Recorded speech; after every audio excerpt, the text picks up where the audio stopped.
Good morning, Calrossy. It's nice to be able to speak to you right at the end of the school holidays. We hope you've had a great rest, that the kids have been refreshed, ready to return to school next week.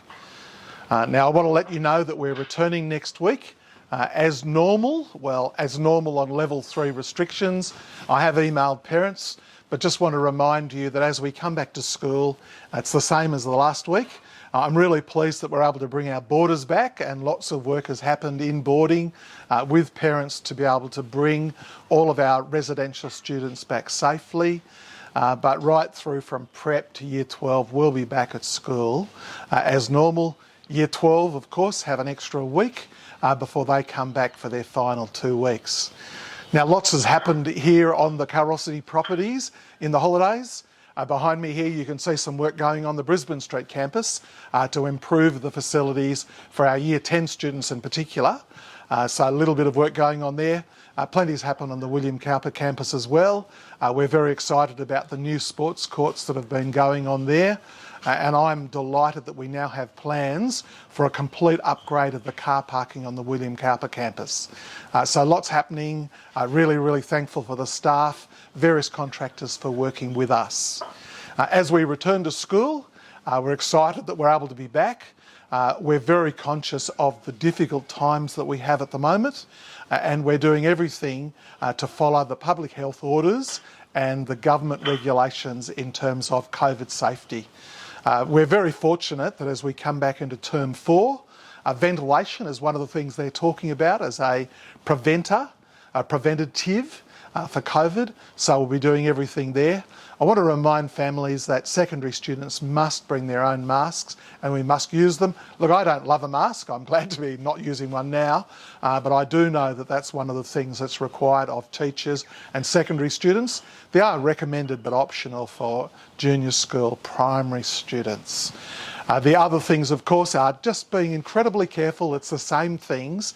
If your child is not well, please keep them at home, get that COVID test, wait for a negative result before coming back to school. And I know that's hard in the hay fever season, but we need to be sensible and follow those.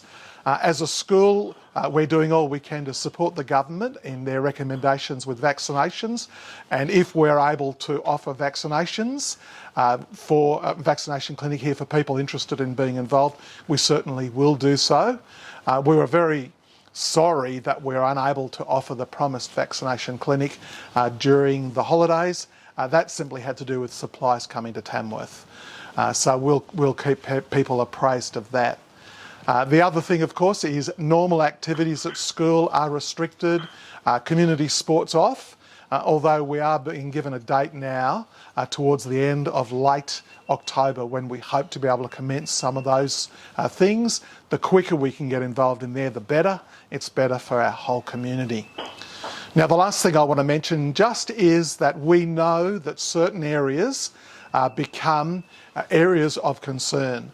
And even in the last couple of days, Port Macquarie, Narromine, Muswellbrook area have been noted as exposure sites where there have been active cases of COVID in the community. And the rules there are a little bit tricky, a bit hard to understand. I have emailed parents, but just want to say, because school is an essential service, children who have been in those areas are permitted to come to school unless there's some other way of accessing education. Now, we're not offering online at the moment, and we would hope to not have to do that. What we do ask of parents, though, particularly in the Muswellbrook and the Port Macquarie LGA, if you've holidayed there, the stay-at-home orders finish on Tuesday night at midnight, and so we're giving you the option of either having your child COVID tested and with a negative result coming back to school on Tuesday, or keeping your child at home on Tuesday and then coming on Wednesday, under the assumption that those stay-at-home orders are relinquished for those areas.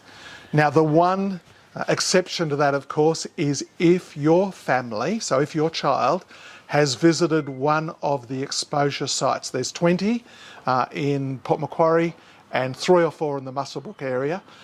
There's specific times, so outside those times it's fine, but if your child or your family has visited in those sites, we ask you to do what the regulations require, which is to get a COVID test before bringing them back to school.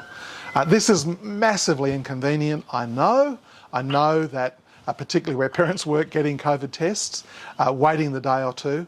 But what's important is that we do as much as we can to keep our community safe and that we can get on with school as normal. We want to protect our area from COVID. And with the promises of the government of opening things up as vaccination rates increase, we're looking forward to that. And we'll certainly keep you appraised of the progress on that. The one sorry thing I've got to say is that we are unable to invite parents on site for assemblies, any normal activities. We are hoping, however, to do the full suite of activities with Year 12 students. Where we stand with the formal, of course, with Year 12 is up in the air because we're waiting for the government go-ahead. We'd really like to involve parents in those farewells. It's such an important time at the end of 13 years of schooling, and we'll keep you notified of where we go with all those things. So wishing everyone a really happy, successful start to the term. Hopefully you're well rested, and I'm really looking forward to seeing the students back at school next Tuesday after the long weekend.